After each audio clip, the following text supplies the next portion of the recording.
역사연구소 황미숙 연구위원의 발표가 있겠습니다. 여기서 하시겠어요?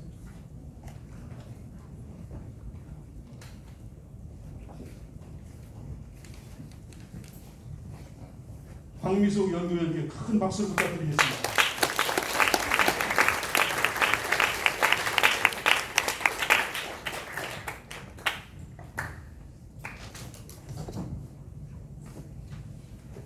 안녕하세요. 황미숙입니다. 저는 충청 지역 선교사들에 대한 연구 활동을 합니다.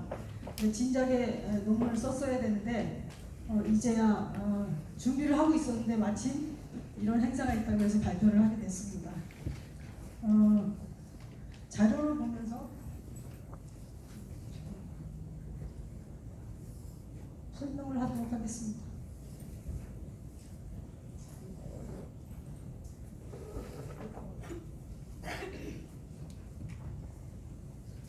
제 자료는 어디? 이거 누르면 돼요. 반대로 누르시는 겁니다. 반대.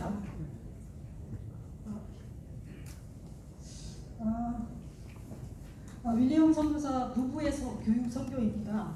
왜 부부냐면 윌리엄스 남편이 윌리엄스 선교사만 선교 활동한 것이 아니라 부인으로 오셨던 미세스 윌리엄스도 함께 여학교 운영을 하고 가르치고 그렇게 했기 때문에 제목을 이렇게 정했습니다. 여기서 보면은 우광복하고 그 밑에 두 번째 아들이 훈복이라고 이렇게 되어 있는데요. 공주 선교 기지입니다. 이거는 모양이 지금 저 뒷산에서 내려다본 그 모습인데요.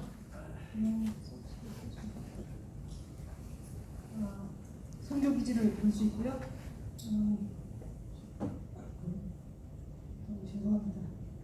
그 다음에 샤프 선교사 묘소에서 내려다본 공주 선교 기지입니다. 지금은 숲이 울창하지만 이때는 일제시대 일제강점기 때 철도를 놓기 위해서 나무를 많이 베어갔기 때문에 헐벗었습니다.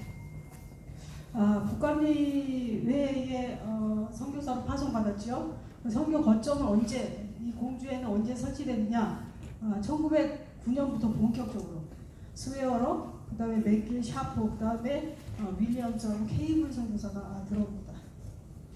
공주 스테이션의 선교사들입니다. 이렇게 아이들하고 지금 숙소에서 선교사 숙소에서 사진을 찍었습니다. 마찬가지고요. 로버트 윌리엄스가 있죠. 맨 앞줄에 왼쪽에. 그 다음에 윌리엄스 선교사의 영유학교 조직과 운영을 말씀드리겠는데요. 일단은 첫 보고서에 이렇게 이야기합니다. 이 나라의 희망은 젊은 남녀 학생들의 올바른 교육에 달려있기 때문에 우리는 더 많고 더 좋은 학교를 가져야 한다고 생각합니다. 라고 첫 보고서를 이렇게 교육에 대한 포부를 이야기했습니다. 처음에는 언제 처음에 교육을 실시했냐? 샤프 선교사 보고서에 1905년 보고서에 나오는데 1904년부터 학생들을 모아서 교육을 시작했습니다. 그러다가 1906년에 다시 열었습니다. 윤석열이라는 담임교사를 통해서 재물포에 살면서 왔다 갔다 하면서 학교를 돌봤습니다. 윌리엄스 보고서에 이런 윤석열의 학교 상황을 보고를 하고 있는데 그때 1908년 보고서에 42명의 학생이 모여집니다. 그리고 교육과정은 평양에 있는 6년 기초과정으로 교육과정을 운영했습니다. 초기의 남학교 모습입니다. 바로 이곳에서 학생들을 지도했습니다. 교육과정은 이렇게 제일 먼저 과목이 뭐예요? 성경에서 요한복음, 창세기, 출애굽기, 그 다음에 예수의 생애, 사도행전, 고린도전서 이렇게 성경 과목을 필수적으로 넣고요. 국어, 역사, 영어, 수학, 과학 이런 것들이 교육과정이 있습니다. 그 다음에 윌리엄스 부인의 영어 수업 장면입니다. 영어는 주로 여성 교사들이 담당을 했습니다. 그리고 1913년 당시에 교사진입니다. 도상규, 김관희, 광회, 현기동, 김사경, 황희지 이런 분들입니다. 네, 1906년부터 1913년까지 윌리엄스 주도 아래 진행된 교육사업은 눈부신 발전을 했다라고 스웨어러 선교사가 이렇게 보고를 합니다. 그리고 당국의 인정도 받았다. 라고 보고를 합니다.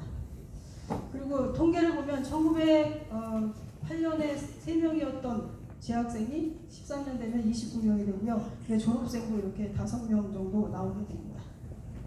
그리고 남학교 학생들이고요. 초등학교 보통학교라고 하죠. 그 학생들입니다.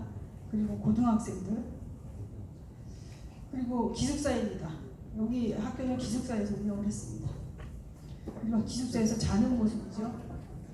그리고 학교 신축 건물이 생깁니다. 1921년에 미국의 미 강유의 100주년 기념회에서 후원을 해서 전적으로 건물을 짓도록 후원을 합니다. 그리고 여성교사들의 여학교 운영도 같이 합니다. 여학교 운영은 목적이 뭐냐면 지식의 시작이고 끝이고 그러신 예수 그리스도의 진정한 지식과 폭넓은 관점을 갖도록 하는 것이 여학교 설립의 목적이다라고 밝히고 있습니다. 첫 번째 여학교 초가집이죠. 여기서 시작이 됩니다. 12명의 소녀들을 데리고 교육이 시작됩니다. 이거 지붕이 좀 달라졌죠? 여학생들 따로 교육을 합니다. 그리고 여학교 건물이 새로 또 1918년에 지어지는데 오하이오에 사는 76세 된 사라 영이라는 부인이 후원을 해서 지었습니다.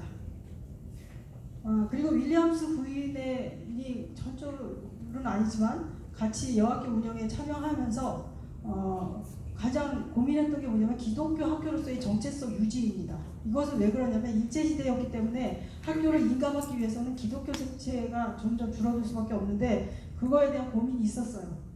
그러면서 신앙생활이라는 것이 단순히 교회나 주일학교 가는 것만이 전부가 아니다. 그렇기 때문에 교육사업에 참석하는 것만으로 이루어지는 것이 아니기 때문에 어떻게 해야 되느냐 이렇게 합니다.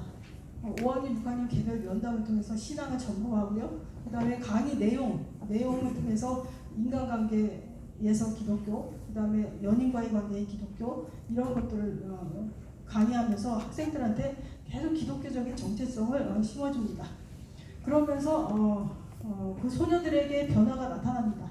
모두 담을 수는 없지만 확실한 것은 삶에서 가장 풍요롭고 심도 있고 깊은 일이었다라고 평가를 합니다.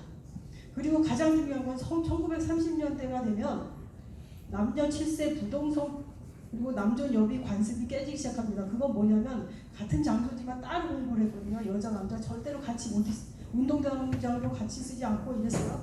그러다가 어떻게 됐냐면 남학교와 여학교가 서로 협력하게 됩니다. 그리고 교환 교사제를 통해서 이런 사상들이 이제 깨지기 시작하는데 뭐라고 이야기하냐면 수세기 동안 남녀가 공동 선을 위해서 서로가 관심을 기울인 적이 없는데 이제는 그렇지 않다라고 보고를 하고 있습니다. 제가 가장 심혈을 기울이고 했던 부분이 바로 이 농업 선교 사상입니다. 윌리엄스의 농업 교육 선교 사상은 쌀과 종교라는 말로 유축될 수 있습니다. 그건 뭐냐면 잘 먹어야 복음도 받아들일 수 있다. 이 얘기입니다. 일제시대였기 때문에 먹을 게 없어요. 근데 먹을 거 없는 상태에서 어떻게 복음을 받아들입니까? 그래서 고민한 것이 바로 농촌 학교 연계 수업을 통해서 농민들을 데려다가 농업 기술을 가르치고 그러면서 농업 중심의 학교를 운영해 나갑니다. 일단은 농과대에서 안식년 동안 농업 학사 학위를 받습니다.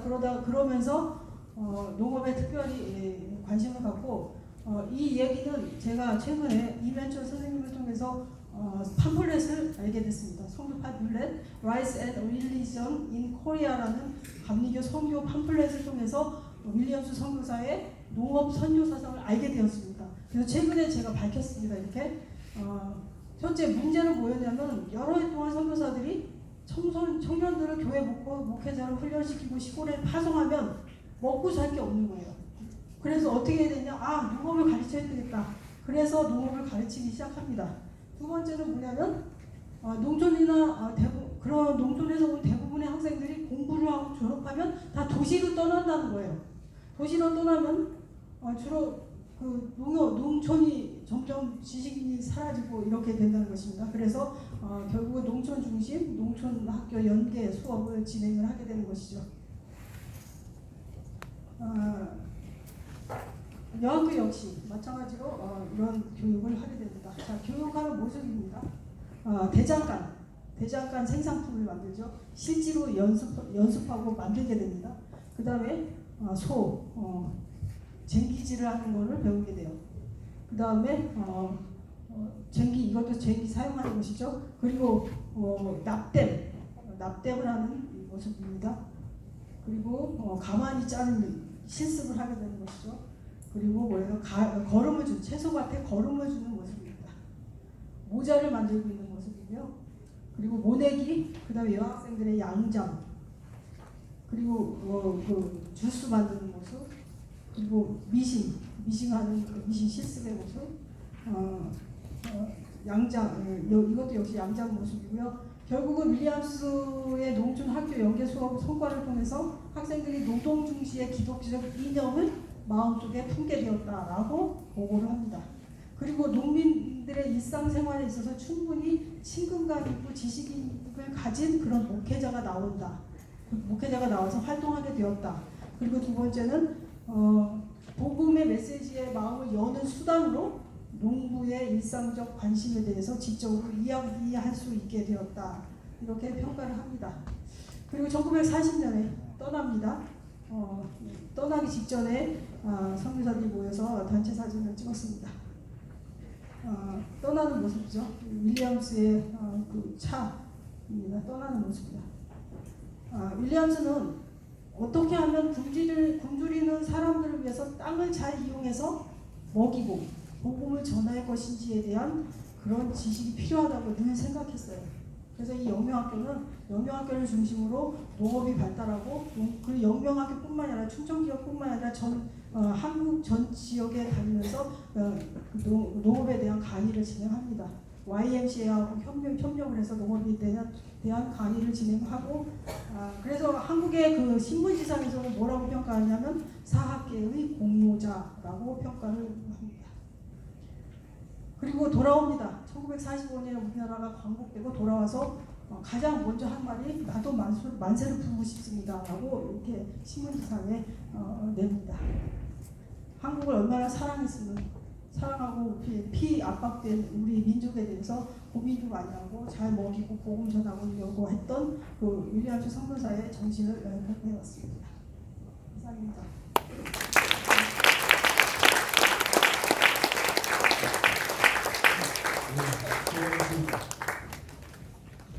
시간이 짧긴 하군요.